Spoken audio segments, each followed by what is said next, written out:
Hello and welcome to Eating with Reggie, episode 3, 4-ish. We'll see. We'll see. We'll see how it turns out. I'm here with Lucy in lovely North Carolina area, Charlotte area, South Charlotte, as some people will call it. Technically, it's South Carolina. Yes, but South Charlotte. Charlotte. South Charlotte. He's making it seem like I live really close to the city. You kind of do. Not really. But yes, hello. Eating with Reggie, episode 3. But let's get in. First off, we'll start with our normal section that's becoming our section of what we are eating. Mm-hmm. Lucy, explain what you're eating to the people. Okay, so we went to this restaurant called Big View Diner. The only other time I've ever been, and I think that you've ever been, was the last time you were at my house. And this restaurant is special because we get a 50% off discount to the food because of where we work. We also have visitors sometimes, Merlin. Yeah, sorry, my cat might interrupt us. Yes. He is very hungry too, but he'll be fine. So we got a 50% off discount, and we went. It's like Saturday lunch-ish time, so we got some brunch going on here. Halloween's tomorrow. Yes, so it's Halloween weekend. Which means that we have to eat before we go out. Yeah, so we will not survive. We will not survive. Not trying to die today. All right, Reggie, what do you have on your plate? So I have these chocolate chip pancakes that smell immaculate. They got some big ass chocolate chips too. Some sausage, eggs, fried mozzarella. I'm gonna with that right there. And your plate is full. I know. So I got this omelet. I think they call it like farmer top or something like that. I see some mushrooms, got some spinach, some like tomato and stuff like that. I also got a side of sausage. These are home fries, which I think have cheese on them, so I'm excited. And then they just gave me some toast. Yeah. Cool. All right. Well, let's dig in. But first, before we dig in, how did we meet? Ooh. Or as we're digging in, how did we meet? How did we meet? How did we meet? Do you remember the first time though? Probably at an RHA event, probably. You think? So RHA is the club that we were both in college, the Residence Hall Association. I probably spent like 60% of my life in college, more than that, in that club. Yeah. So we both joined freshman year, but we were on different councils or different like parts of the club because we didn't live in the same buildings at the time. So I guess it was probably like a casual first meeting. And then you haven't been able to get rid of me. Oh. That's true. We keep following each other by accident. Accidentally. So essentially, Lucy and I went to the same college, if you couldn't tell. Then we also joined the same fellowship, Venture for America, shout out VFA. And then we started working at the same company. And we still currently work at that same company. Yeah, for a while we were like almost on the same, like we were on adjacent teams too. So we saw a lot of each other. It was like 7 days a week. Like Lucy and Reggie. And you always made me, like we carpooled everywhere together. So I would pick you up and then they would always stand next to each other. Yeah. So I'd have to be like, Reggie would go and he would be like, I'm Reggie, I went to Case Western, I studied marketing. Then I would stand next to him and I'd be like, the exact same thing as what he said, but my name is Lucy. Yeah. Yep. So I learned how to stand like further away in the circle from you. I had to stand on the opposite side so that it would be a little fresher when it got to me. Of course. But we've known each other for a long time. I will know each other for a longer time. Hopefully, unless you cut me off. It's funny though because we weren't that close in college. Like we obviously knew each other. We had classes together because we were in the same major. Yeah. But we weren't like super close friends. Like we didn't like really hang out that much unless we like just like saw each other. Yeah. So it really wasn't until VFA and until like we moved to Charlotte. Yeah. I think that's when we got like a lot closer. There's a lot of late nights. Late night. There was this there's a little parking spot honestly. In front of my apartment. Like a guest parking spot. Not even. It's like a drop off. It's like drop off. It's like where you wait for the Uber. Or like your Eats order. Yeah. And we would just spend hours. So many hours. It would always be like we went to the club or the bar. And we complained about the bar. Yeah. I'd be driving you back at like midnight, and then we wouldn't leave that parking spot until like 4 a.m. Oh my god. So much time spent there. I'm really surprised that no one ever like came and was like, Yeah. "You gotta move your car." It's crazy. Mhm. Did you eat your pancakes? I haven't yet. You gotta get in there. I do. Put some of that maple syrup. I need some in there. water now. Yeah, you're right. We're gonna take a small break. Did you eat the sausage, right? Was it good? It's pretty good. What is It's salty. Yeah. That's why I needed the water. Do you prefer sausage in patties or in links? Depends. Links sometimes have good texture. I like links better. Mm. I think patties are too dry most of the time. These are okay. Okay. So back at it. I'm probably gonna put a little bit of this in, but long story short, we need to drink water because the sausage patties are kind of salty, They're a little salty. but they're good. They're kind of like us. About a lot of things. But yes, we have a general topic today. I'm actually going to keep it very, lighthearted. We're probably going to go in multiple directions as we normally do. Yeah. But for part one, we're talking through finances. So, Lucy and I have very different spending styles. That's one way to put it. I can't think of a better way, but No, I think that is a good way. difference of spending styles and also investment styles. Like, I agree. we talk about finances a lot. We're very open about We it, do. but like, we couldn't be more different in how we manage them. Yeah, I agree. I think I'm like your unofficial accountability person when it comes to your finances. I have a tendency to overspend. If that wasn't clear enough. Not like overspend to the point though, like where you like. Oh yeah, you can't pay my bills. All Right. my bills are paid. Let's be clear. But it's more just like, Did I really need that? No, but I did it anyway. or it's like, like you have a budget, but you're not really keeping too tightly to that budget, Yeah. And when things tally up at the end of the month, It doesn't add up, yeah, you're just like, I spend that much. Which honestly like happens to me as well. So I can't say that that's that uncommon. Yeah. Sorry, I was just looking at the mango. I hope it's recording. It's recording. If not, we have the video, and we'll work it out. Yeah.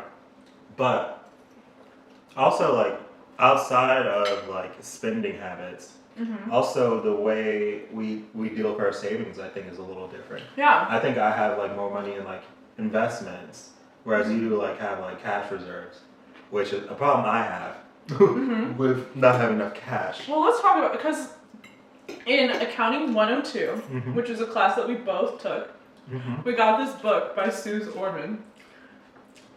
Susie? Is that how you say her name? I think it's Susie. Whatever, S-U-Z-E. You guys know the person. Anyways, it's like, I don't remember reading the book, but I do remember the advice that was given, which was that you max out your, like, or get your 401k match, because free money. You build your emergency fund, which should be like 3 to 6 months worth of expenses, or more, depending on like, what your circumstances are, like how conservative you want to be with it. And then you max out your Roth IRA. And then if you have any money on top of that, you can choose kind of like, do you want to invest it? Do you want to put it into your retirement accounts? Like whatever you want to do with that. And I think that generally, like since we started working 2 years ago, is like the general rule that I've followed, right? So that meant that like, I built the emergency fund and like that's just cash that sits there. And then I followed through the other steps. So like maxing out the Roth IRA, started like a secondary kind of like robo investment account. And now I'm at the point where I'm like, I gotta put this other money somewhere, you know what I mean? But most of it is, like some of it is just sitting in my savings. Because I don't know, to me it's just like it's comforting to have like a financial cushion in case anything comes up that like I wouldn't be able to afford. Because in college I lived paycheck to paycheck. Like, and I was always overdrawing my like checking account and stuff like that because I wasn't fiscally responsible at all. And I still don't consider myself like that fiscally responsible. Like I don't really keep to a tight budget. Like I don't really know, like I don't really take account of all those types of different things. And so I don't trust myself with money, which is why like I keep mine on a tighter leash. Yeah, I did have an emergency fund. It's not where it needs to be right now. Mainly because I spend, but also at the same time, I had to pay back taxes Mm-hmm. because I was living in North Carolina, but our jobs in South Carolina, Mm-hmm. and essentially I didn't file North Carolina taxes in 2019. Mm-hmm. It wasn't taken out of my paycheck. So then, when I got my tax refund this year, I filed that old North Carolina, Mm-hmm. and essentially I had to pay about like $3,200. Mm-hmm. I think in general, like that's something that I need to get better at keeping an emergency fund. Mm-hmm. Because like I have like enough saved for 3 to 6 months of my expenses. Mm-hmm. It's just all in investments. It's all in like Mm-hmm. stocks. It's all in ETFs. It's all in those sorts of things Mm-hmm. that I don't necessarily want to touch. Mm-hmm. But I've had to like sell off like parts of it for just some cash flow, Mm-hmm. which sort of defeats the purpose. Mm-hmm. So like, what is your like thought process when it comes around to savings? Because like mine is that kind of like prescriptive, like here's like the 5-step process or whatever. Mhm. What steps do you take? Like, what do you kind of think about when Mhm. you're going through it? Because I think there's like some differences in how like you and I might go about saving our money. Yeah, so I try to set up everything auto. And I try to hide money for Very myself. sweet. I do that too. I basically try to hide money for myself. So Mm-hmm. I have my 401k. It's all of my 401k is like the Roth 401k. Mm-hmm. So it's all post tax. Mm-hmm. So I have like I go maybe 5% above like what's necessary for the match. Mm-hmm.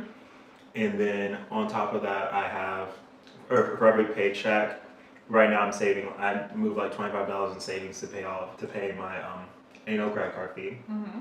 Then I have another like $200 a month that goes into Acorns, which is sort of a robo investor if you all are familiar. And then I have another like $200 per paycheck that goes into my managed investments. Mm-hmm. And I mostly just invest in ETFs because I'm not looking at stocks every day. Sure. Mm-hmm. I have a little bit of crypto too, but not enough for me to go bankrupt on crypto. And with that, I think I sort of kind of treat some of my ETFs Mm-hmm. as sort of like if I need to sell something, I know this ETF stays pretty stable Mm-hmm. and has like a higher like dividend revenue than even like my high yield savings. Mm-hmm. So essentially, like I cut my paycheck in half. Mm-hmm. So like part of my paycheck goes into like my Chase account, which is like sort of my spending account and what I use to pay off my credit cards. Mm-hmm. And then the other part goes into my high yield savings, like it's a SoFi account, and that's where it sort of gets broken off into my investments and like what gets like saved in terms of cash. But in terms of like the stocks I treat like kind of like that emergency fund, there's like VU, which is just like Mm-hmm. I think the S&P like 500 or something. Mm-hmm. There's QYLD, which is like call options, and it's like dividend yield is like 12%, so it's like 1% a month. Mm-hmm. And then there's also forgetting the last one. There's another like just broad market sort of things, and then I have like some individual stocks that I'll be like, oh, this seems to be pacing low. Let me put some money in, and then see what happens. Like the Real. It had I think it had a bad quarter or something, and it was like it dropped like 10-12% in terms of like a day. So I like put some money in there, and so far I mean it wasn't doing too hot still for a little bit, but it's starting to turn around and things like that. Let me ask you this, because like I think for me, I'm the same way. Like I put everything on auto and I try to hide as much money away from myself as I can, because if I don't see it, then I don't spend it, you know? Which is actually like, you know, since I got like a real credit card earlier this year, has actually been the hardest part for me is like, I don't see the money in my bank account going down anymore. And so like, I don't have that like mental cap of where to put it. So on that page, like I'm on the same note, but like when it comes to like how you invest, like what made you get into kind of like putting your own like hands more into it? Because like that's why I have like a robo advisor for anything. Like that's why like for my Roth IRA, my 401k, like did I put some thought into those investments? Yes, like following like general good theory or like getting, you know, some friends who like are in finance to help me. But do I plan on kind of like actively managing those types of things? I hope not. Yeah. I think for me, like I like really dug deep. Like when we first got our 401k packet, I read every single thing, anything I didn't know. I like Google search, watched a YouTube video. I tried to get really smart about like what it was, and I just sort of kept my my sort of proportions in my 401k like the same. Right. And I made like pretty good returns. Like this year, I'm up like 15% since the beginning of the year, so it's been pretty good. But I think for like, I just really got into like more of these managed investments because I've used Acorns since like 2015. So that's where I kept like a lot of what I did. But I got into these more managed investments just by looking at YouTube videos, like see what people suggest and things like that. And I will say, like, I sort of treat it kind of like this like could tank. Like I don't really know how this is going to turn out, but I will say like maybe 90% of my like self-managed investments is in ETFs, which is like sort of like broad, big like index funds, like fixes like sort of levels out some of the risk. And like hopefully like follows the general trend of the market. So it's not like I'm like looking at an individual stock and like I didn't buy GameStop.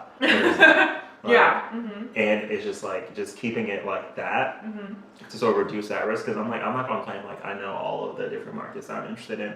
But like another piece of advice that typical investment people give is like invest in things like you're familiar with, like that like what the product is, like the real like I think as a concept that business makes sense. So when I started like 15% down, I'm like, okay, yeah, like just sure. We even like I'm invested in some like a cannabis ETF. Like I'm like it's clear that cannabis is going to be grow. Like a big thing. Sure. So I'm like, oh, I'll invest in it to see how it goes. I think like right now, like at our age, like I feel like more okay taking those sorts of risks. But I feel like as I grow older, obviously it's going to slow down. And also at the same time, like it's probably as I grow older, your income goes up, and I may go the opposite direction. Like it may reach a point where it's just like maybe I could either like early retire or like oh I'm not ready to retire early. I'm just like oh might as well just play the stock market, have like some fun with it. Like I don't know, my relationship with money is very much so along the lines of like it fulfills a purpose, but at the same time I don't think I think people have the misconception that I'm a person who's like obsessed with money and like all that kind of stuff, and I'm really not. Like I'm really just like, oh, I just wanted to do what I wanted to do, and it's like a privilege to be in that position because like obviously it's clear that I don't necessarily like struggle for money like some other people will, and that's probably why I don't have to be obsessed with it like other people. But at the same time, I know people who like make the same amount of money as I do or like we do, and or even more, and are just like obsessed with like hoarding value. Their own money. Yeah. I actually think like I grew up like very upper middle class. Like I obviously like didn't have to like worry about money or like think about anything. Like my family went on vacations. Like I didn't particularly like want for anything as a kid that was like super expensive or anything like that. But like the things that I asked for, I generally got right. Like and all that kind of stuff. And I actually think it made me like more fiscally irresponsible when I went off and moved off to college and like had to start managing some of my own financials. Like I was lucky enough that like my parents like really like paid for most of my college expenses, like my housing, my tuition. Like I really didn't have to think so much about those types of things, unlike a lot of the people that I knew in college. But then like like I worked a couple of jobs when I was in college. Like I was making some of my own money. I think like even things that like were like I should have been budgeting for, I should have budgeted better. Somehow like I just never did it in college, and like I was a mess. And that like kind of continued on like when I first started my job, and we were making like actual real money, like not just like $12 an hour money, but like genuinely like getting like a paycheck. The first like we started in August, like the rest of that year like was just like I was somehow still living paycheck to paycheck, even though like I was making way more money. I was just spending and spending and spending and not saving any of it. Like I didn't have any retirement stuff set up. Like I didn't even do my 401k until like after the year changed. Like I definitely didn't have like a Roth IRA. I definitely didn't have like any kind of emergency savings or any savings whatsoever. And it's like easy for me to understand like how you like just get stuck in that cycle of like spending and never having anything, especially when you're not making like an income amount that's like high enough to sustain like, you know, what any type of any kind of lifestyle that you want to live. But yeah, like I made it a New Year's resolution. I was like in January of 2020, I was like, I gotta get my financial shit together. I was like, I make real money now. Like I'm only one person on a more than enough salary. Like I'm like, I should not be struggling like this. Yeah, and like I think like yes, like I set up like all the like savings and I started like hiding more money away from myself and stuff like that. But I never really got into, you know, like budgeting or anything like that. Like I tried, you know, and like I know we both use like Mint, but like I can't tell you like a single month when I actually hit my Mint budget. You know, you're speaking to the choir. When have I ever hit that budget? But no, I mean, I was paying all this now, and like I was like in the same boat. Like 2020 and like 2021, that's where like 90% of the money that I now have, like or the assets I now have, came from. Like 2019, no. Like it just wasn't there. And like even probably like half of 2020, like I made it a point over the past like especially 2021 year. It's like I've been traveling a lot. That's expensive, but I've also been like paying down any like credit card balances I have. I've been like getting smarter about my investments. I've been like really growing like. I hate to say it, but like wealth is that it's like I hate the term wealth, but and that's just because it's just like it's just like it's a privilege to be able to even save, and that's just really just being honest. Like a lot of people do live paycheck to paycheck, and everything's getting more expensive, and like the pandemic like did so much damage to so many like families' incomes. I'm just so thankful that, you know, able to keep my job, able to work remote, and also able to like grow in my job. But like, it's privileged to be able to save, but like at the same time, that's not something we necessarily like learn about in school. Like we didn't go to we went to a good school, like a very good school, and it's just like besides like that accounting 102 class, we didn't never talk about personal finance. There was that one personal finance class that every single person always tried to get into.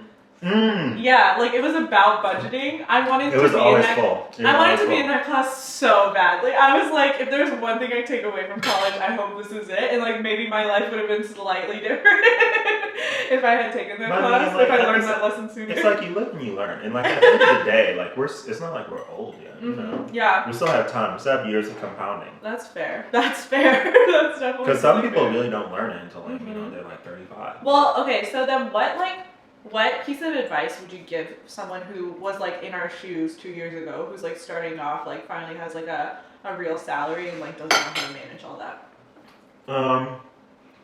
I would say something that I didn't do well. Keep your expenses close to what you did in college. Like really live that lifestyle for you. Yeah, live that college lifestyle. I'm not saying don't treat yourself because like obviously, you know, we're about treat yourself culture. But live as close to those college pieces as you can. Like I lived alone, which I enjoyed, but you know, probably not the best financial decision. Yeah, it was a little bit more expensive. A little bit, not a little bit, but we'll get into my worst financial mistake. But like keeping your lifestyle as close to it, like close to as college as possible. Like getting roommates. Like no one's judging you for having a roommate right out of school. Like clothes, you probably have enough clothes. You don't need to buy more clothes. A new wardrobe for starting. Like, and then also like, you know, you don't need to buy a new car yet. Like, you don't need to do all these things that like, oh, I have a salary now, I can afford these nice things. It's like, yeah, the nice things are important, but like, you don't know what's going to happen in 6 months. Like, you could start your job and hate it. You could hate your job and be like, oh, I need to quit. And then you're not able to find a job that matches that income. Then you put yourself in a rough situation. Like, you could like have an unforeseen like circumstance that just like messes up what you have to do. Like like that's one thing that has been harder for me is just like my cash flow isn't like that good. Mm-hmm. Like Mm-hmm. I don't have this like even though you can sell an investment in like a day, like under a day, you can get the cash. Like it still doesn't feel the same as like having it freely accessible in an account. Mm-hmm.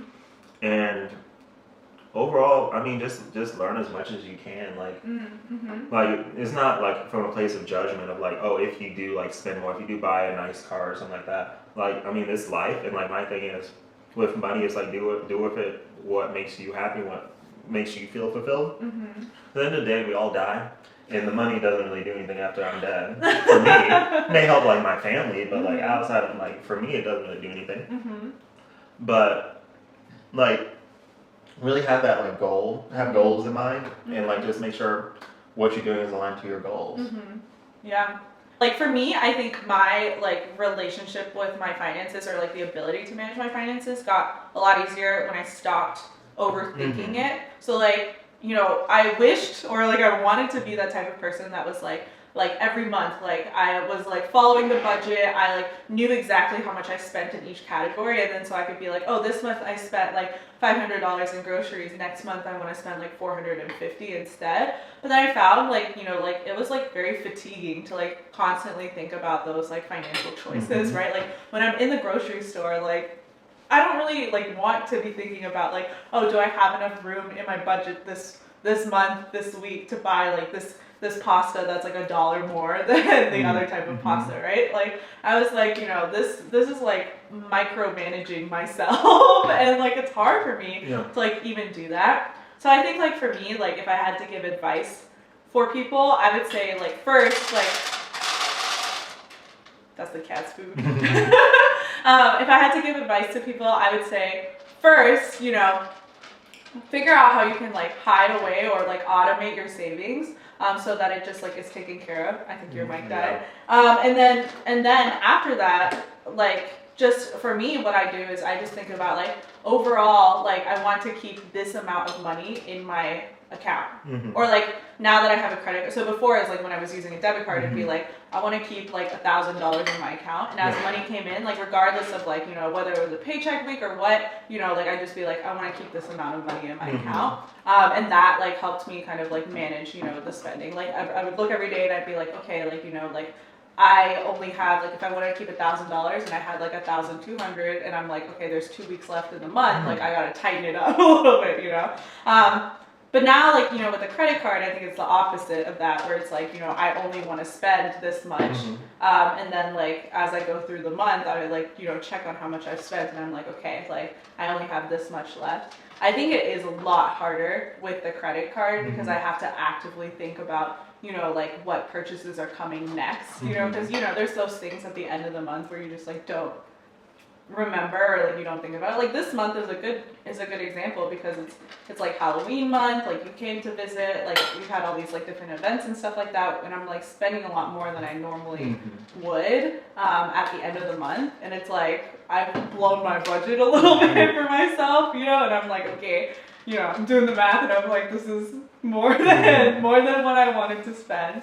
But yeah, I mean that's the beauty of like hiding away money too, is like for me it's like I know I'm gonna overspend because I'm not that great of a budgeter. So every paycheck I put aside like literally like $300 that just goes into the savings account just in case I overspend, right? And I'm like, if I don't overspend, like that $300 is just extra savings, and if I do overspend, then it's like, you know, that's my insurance for what it's like. So anyways, that's a long way of saying, like, don't overcomplicate it. Like, if you're one of those people that can keep to a budget, like, do that, you know? And some people, like, it makes them very happy inside to be able to do that. If you're not one of those people, if you're like us, just do whatever's easiest. Like, you don't have to do your finances one specific way as long as it gets you to the same goal that you had before. One thing I did, which sort of gets away from, like, the whole month to month, like, I have, like, a yearly goal.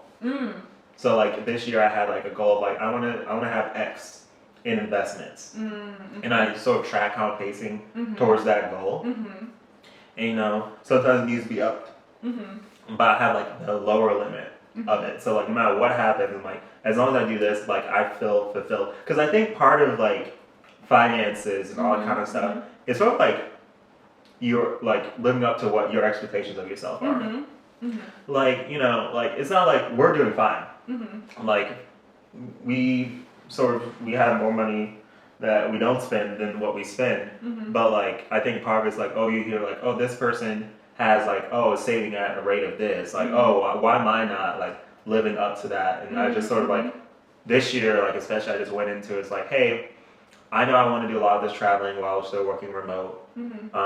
But at the same time, like I have commitments to myself. It's just like I don't like having a credit card balance that I can't like pay easily with my paycheck. I like making sure I want to sort of start developing emergency fund. That's really not going to happen this year, but we'll go, that's for next year. That's moving into next year. Okay. But like in terms of my like assets goals, like I'm well on the way there, and it's just like that was like my main goal, and I'm just like even now I'm like like maybe like $1,000 shy. So it's like next paycheck. It's like next 1 to 2 paychecks, like that's done. And it's just like not that I'm not automatically going to stop investing at that point, but like that just feels good to know that like I met this goal that I had that I thought like at the end of the year I'm like, oh, this is ridiculous, like how am I going to do this? And just being like automating to your point and just being mindful of like not being hard on yourself if you go over budget, but being like, is this really worth me potentially going a little bit off goal? And I think that like that's how I sort of handle some of my purchases. And I still make some dumb purchases. I still do. I still do. And I still have fun. Like, and I think you should. Yeah. Like if you work for it, you should like spend it however you want to spend it. But it also has talked me out of some things that it's just like it really didn't have too much value. Yeah, that's definitely fair. I think like that's why I take care of my savings first, and then like regardless of if I have like any money left in my bank account, like in my checking balance at the end of the month, like or if I like obviously I'd rather have some, but like if I do end up overspending, it's like all money that was meant to be spent in some sort of way. Like it wasn't like necessarily like related to say like my retirement fund goals, right? Like this year I also made a goal of like I want to max out my Roth IRA this year, and like I at the beginning of the year like set up my automation in a way that it would just like automatically pull $500 every month at the beginning of the month so that I could do that, right? Like so that I could max it out. And then like once I realized like how small $500 was, in terms of like, like how much you I didn't actually miss that $500, right? And like the year before I wasn't really maxing it out, so like I didn't know what I would miss. Then after that I was like, oh, okay, well then my next goal is like I'd like to own a house one day. We all see if that's gonna happen. We don't know with this real estate market like that, but I was like by the age of like maybe 30, like we're like 24 right now. I'm like I have like 6, 7, whatever years. I was like by the age of maybe 30. You're trying to do 20% down.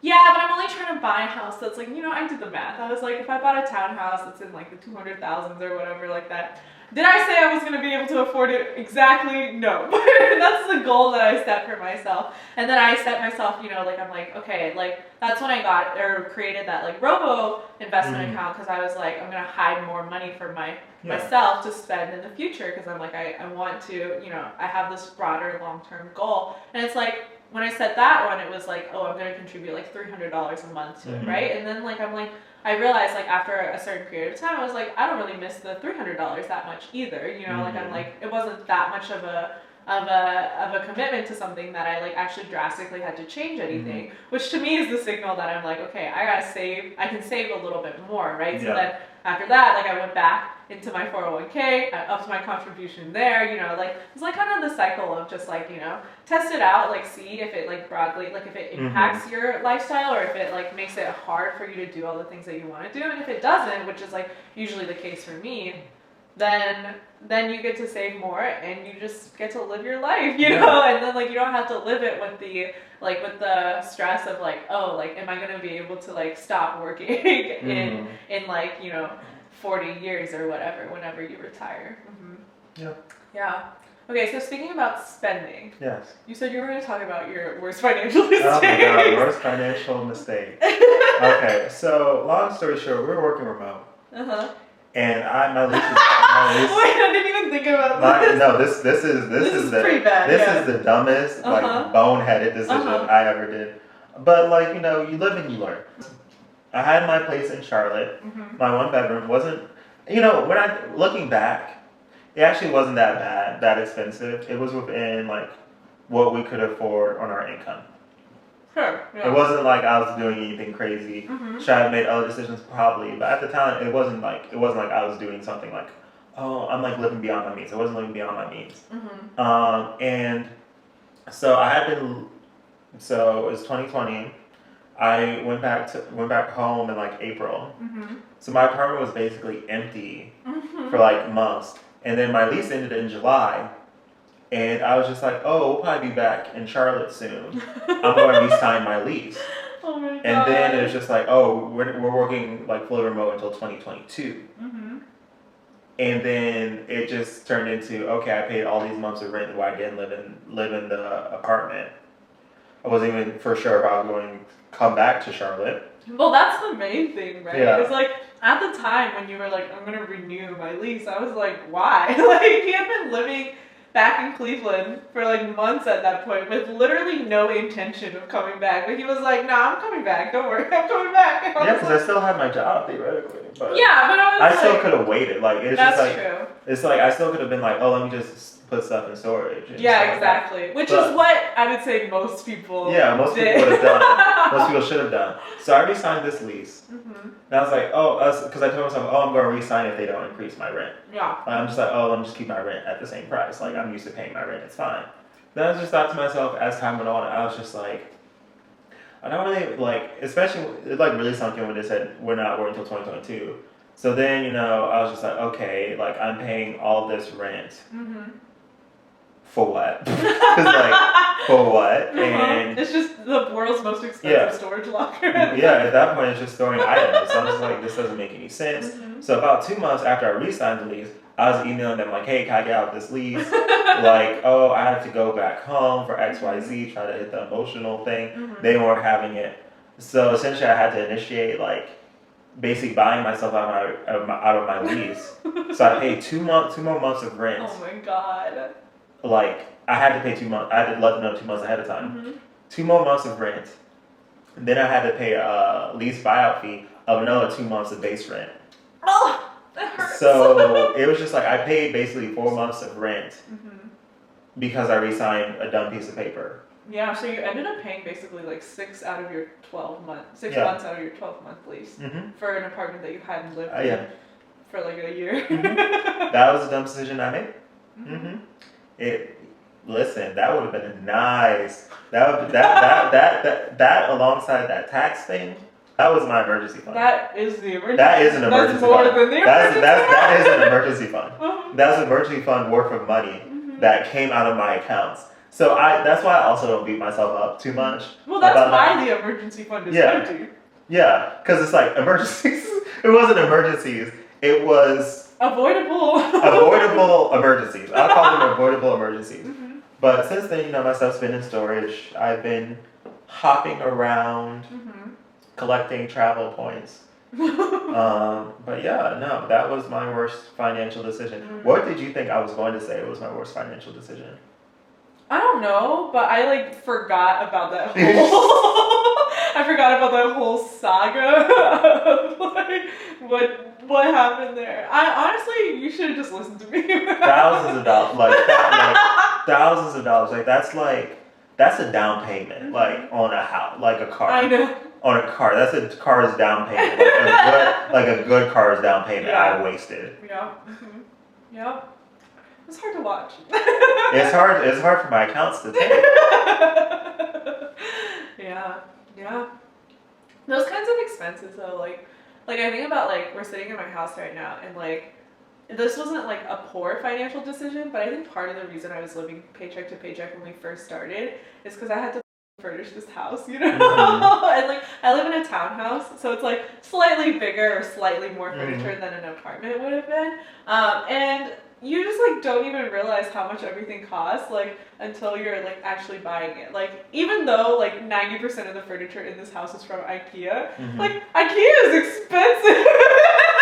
You're like looking at the bottom tier of furniture and you're like, crap, like this is gonna cost more than I have right now. Yeah. So that was probably my like big financial regret is just like not thinking enough about like how I could like save or like split that money up across time, and like how I could really like work it in, because I just kind of went crazy instead, and it was not great. It'd be like that.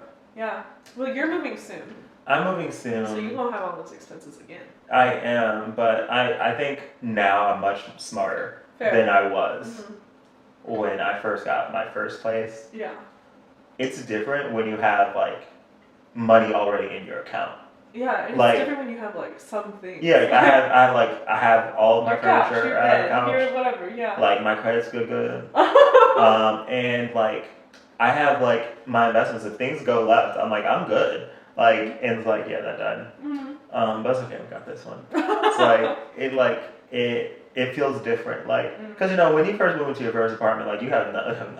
You have no assets. Nope. You're just like, you're begging for that first paycheck. I remember the first paycheck hit, I was like, oh my God, thank you. Okay, but here's the thing. So we got like a starting bonus, right? Yes, the starting bonuses, higher tax. Higher tax rate. Oh my God, it was taxed so much that to the point where like I was looking at my first paycheck and my dad was like, is your bonus in there? And I was like, I don't know, I don't think so. And then like I was like, wait. Yeah, it's taxed significantly higher. I know, and I was like, the starting in my naive mind, I was like, the starting bonus will cover all the furniture costs that I need. Oh, the starting bonus like going to cover all of my moving expenses. I mean, no. It like covered like maybe like my couch, my couch. Not my couch. My couch and my arm. Well, you bought an expensive couch too. I paid for it in plans. Interest-free payment plan. It's paid off. I think that's another difference between you and I. Like I only want to make the purchase 100% in cash. If I can't afford it like that, then I can't afford it. Period. Yeah, I have less of a. I'm not scared of debt as much, but at the same time, like, with that lack of fear, you have to be a little more mindful. Right. And I think for a while I wasn't as mindful as I am now. That's definitely fair. Right now I'm very hyper-focused on, like, making sure that I'm not playing any games. Like, my interest-free APRs are coming up. I'm just like, nope, I'm not paying 20% situation. And, like, and like when I think about it, like even though I was like, a little heavy-handed, like I haven't paid a lot of interest. Like I probably have paid less than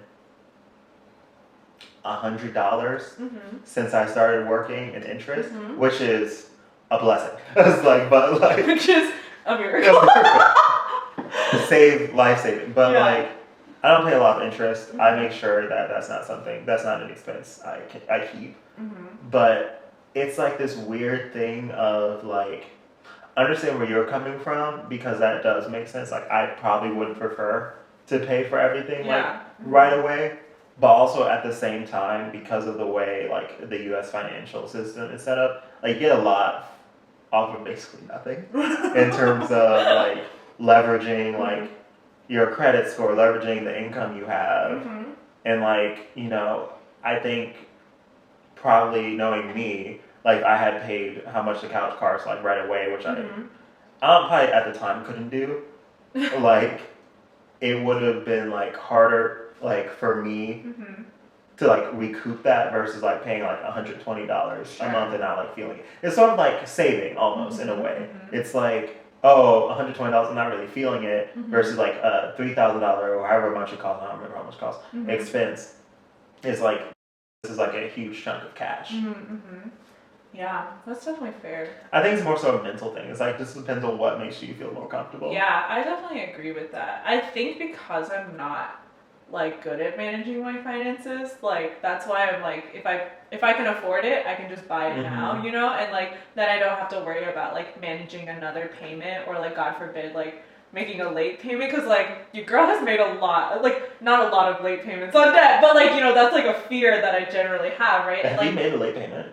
No. Okay, I was about to say. Not like that. But like Lucy. Okay, this is a confession. I hope my mom doesn't see this, but like the water got shut off in my house one time because I did not pay the bill on time. Like this is like when I like first moved in, and like God. That's what I'm saying. That's what I mean by like I'm not a good financial person, so like that's why all my bills are on auto pay now too.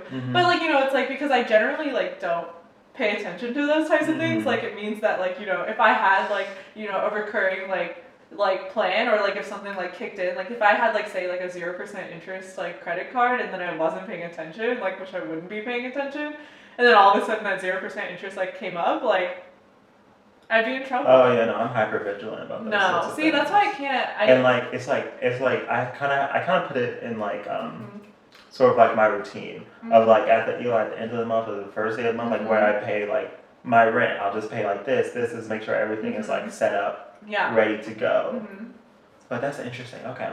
Yeah, it's funny because like I think like you might think of me as like a very like fiscally responsible person, and I think like for a lot of people the image of someone being fiscally responsible is like someone who's like very on top or like in the know about their own finances.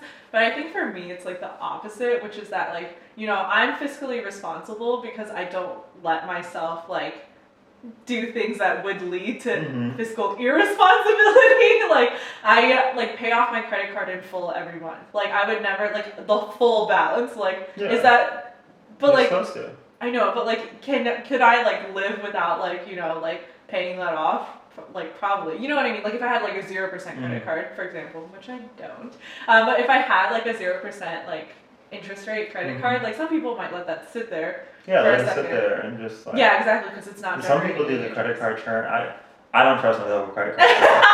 I don't. I don't. I mean, I only have the one credit card, and I'm like scared to get another one because I'm like, you know, does this make more sense for points or like rewards? Yeah, it does. But like, does that complicate my finances even more? Like, yeah, it does. Yeah, it's just like I think a lot of people go overboard. You have to find out what works with you. Like, I just have the two that I pretty much use. Like I have my Freedom Unlimited, which I think you have. Don't you have the Freedom Unlimited? No, I just have the Sapphire Reserve or Preferred. Yeah, and I just got the Sapphire Reserve because I wanted to transfer the points. Yeah. But like, and that also took me like, because I was like, I didn't want to pay the fee. Like I really didn't want to pay the fee. I didn't want to pay the fee, but what I've done is like sort of taken it like back, and it kind of works out with how much I travel. It makes sense. But like what I've done now is just like every paycheck I like save I put away $25 for like my credit card like fee bill. So I just know that money is there. Yeah. If you know something goes left, and I don't got the $550 in the checking account. It was this light month, I guess. Again, it should get better about my cash reserves. Long story short, like it's there, ready to go. Yeah. But like that's like the most I can do. I don't know. My goals are really just based on like I guess the asset amount is that I go in with, because I think, you know, we're at this weird stage in like our careers that, you know, I may continue like down this path, continue making more and more and more and more, or I may like want to do something else, take a pay cut. So it's just like also I don't know where I want to be in however many long. Like if I get into a relationship, probably not. So it's just like it's like what I can control, and what I know is going to like be there is probably like, oh, this amount of money and assets, this is going to be here, and just getting to a point of like, oh, if I do want to end up like buying a house, like okay, I'll sell off like a portion of this. Like, ooh, see, that's where I'm like, this is weird, but I'm like, I want to have it in like an easily accessible form, right? Not necessarily. That's our difference. I know. I'm just like, that's why like I don't know if it's like really been ingrained in me to like, because you know my mom loves like investing in real estate, and like she doesn't put like 20% down on every house, but like I'm so conservative with money sometimes that I'm like, I gotta like, I'm like, I don't want to pay like all those extra fees and like take on the extra risk. I mean, you have to balance out. Like, I know it's just like you have to like look at it. You have to look at it if it makes sense. Like, my thing is like, there's all these first-time home buyer programs. Yeah, that's true. Like, at that point, I'm like, I'd rather just keep the cash. Like, because it's just like my thing is, you as a person are not going to buy a house you can't afford. Yeah. I'm not going to buy a house I can't afford. But like my thing is like, oh yeah, I want to be in a place where, you know, I can afford the 20%, but like I'm like, might as well just use the 5%, because the thing is like what you get charged in the mortgage rate is lower than what you're going to get typically, historically. Not always the case, you know what I'm saying? It's always in the stock market. In the stock market. Yeah. And that's where like I think things like the way I do it, like pieces like sort of those more stable ETFs and things like that, and keeping that money there keeping that money there is like sort of where like I sort of balance it out because Yeah. I don't think I'm extremely risky. Like I'm not that much of a risky person, but like being like, okay, if I'm say investing $1,000, okay, about 800 of that goes to like ETFs that I know are pretty stable. That if I need to get my money out, like it can sell very quickly, and then I can get the money basically in a day, which is basically how long it's going to take you to get money out of your bank account. And then You sure you're not gonna edit this video? I have to edit this.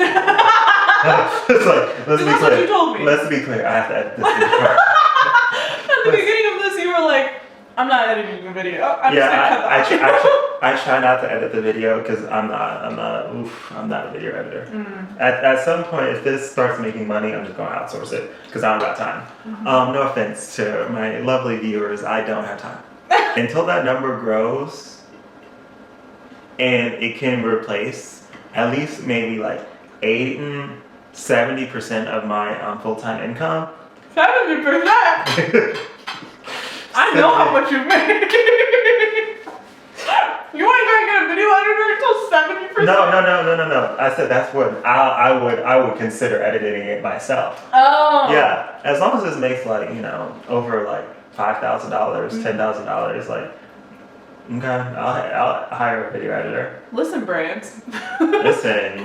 I'll do it. Well, I keep saying I'll do anything in every podcast for a sponsorship. What kind of sponsorships would you want? Like any like probably like food brand, like any like direct to consumer food brand that could be really cool. Let's see. Like hotels, sure. Hotels, airlines, I would do it. I'm pretty open. Like I'm not going to promote anything I don't use. I was gonna say I don't know if I would promote liquor, but I probably would. You definitely would. I definitely don't know what would. you're talking about. I'm pretty open with what I'll promote, but like obviously if it's like it also if it's like kind of bad quality, I'm not going to do it. Because like I mean, like if I'm not going to use it, why would I say other people are going to use it? Well, my DMs are open for any kind of crap. Wow. I'm just kidding. I'll tag her. What are we talking about? We're talking about how you would invest $1,000. Oh, how I invest $1,000? Like I would probably like 80-90% put it in like a more stable ETF, 10% put it in something more experimental, and I really treat those like steady ETFs kind of like a high yield savings like account. a high yield savings account, kind of pretty much like a high yield savings account, and like you can sell it in a day and you can get it back. The only thing is, I will note to everyone, depending on how much income you're making, like the return you get on that investment, it is taxed a little higher.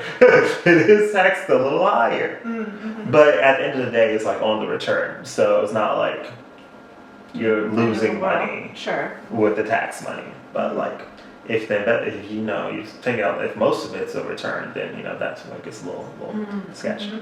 Also, if you keep it past like I think a couple of years, like you get into a different tax bracket. I'm not a tax professional. Also, I try not to remove anything from my investment accounts in general. Well, that's what I think I would make like much more conservative choices because it's more of like a security blanket type of deal, right? Having money that's like just purely in cash that I can access at any time in case I were to lose my job tomorrow, or for example, right before the pandemic, I had a $900 car bill, to fix something on my car. Oh yeah. And it's the week before I had a car bill and luckily at that point in time, I had started saving some money, because otherwise you get hit with an expense like that and you're just how am I going to afford rent for the month, right? How am I going to afford these types of things? I think that experience really was showed me oh shit, I don't have a contingency plan or a backup plan if I run into these pretty common types of expenditures and experiences. All it takes, and honestly in the US all it takes is one hospital visit to the ER to really fuck up your finances for a long time, right? And so it's when I think about those types of things, I'm ooh, I want to have cash on hand so that I don't have to go into debt or into any kind of circumstance where I'm unable to get the kind of things that I need in order to keep driving my car or live. Yeah, I mean, or like not die. yeah, it's really just a balancing act and what works out for you.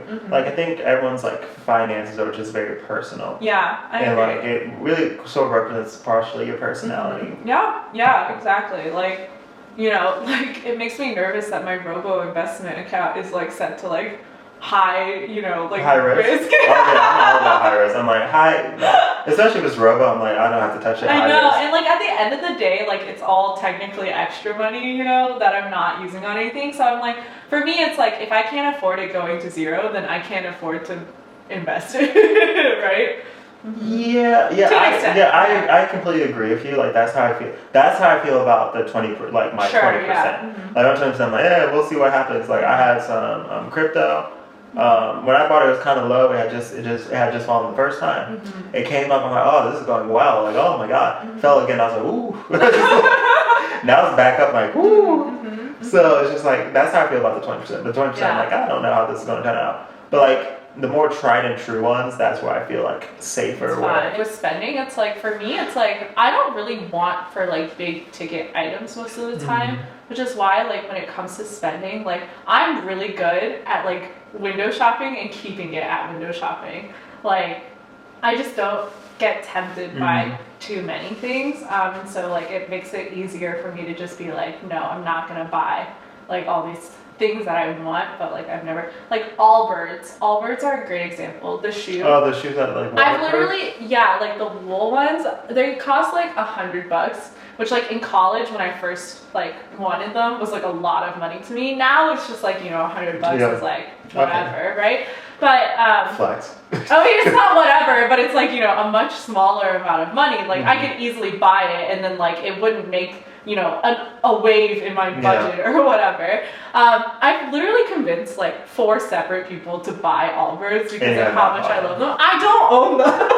Like at Allbirds, like if you're listening, like make me an ambassador because I'm great at selling them. Promo code. Yeah, exactly. But it's like I don't own them because every time I go to buy them, I'm like, ooh, but they're $100, like, you know, and I'm like, ooh, like, I don't know. And I tell myself, like, I like say no to them every single time, even though they're literally something I've been thinking about for like at this point, like, my gosh, like 4 years, 3 years or whatever. Yeah. So like, I'm not saying that's the right thing to do, like maybe pull the trigger on things that you want that badly or been thinking about, but like as teach yourself. As an example though, like I don't usually spend my money on things that I don't feel like I actually need, you know? Like I'm like, I have a pair of white sneakers, so I don't need a pair of Allbirds.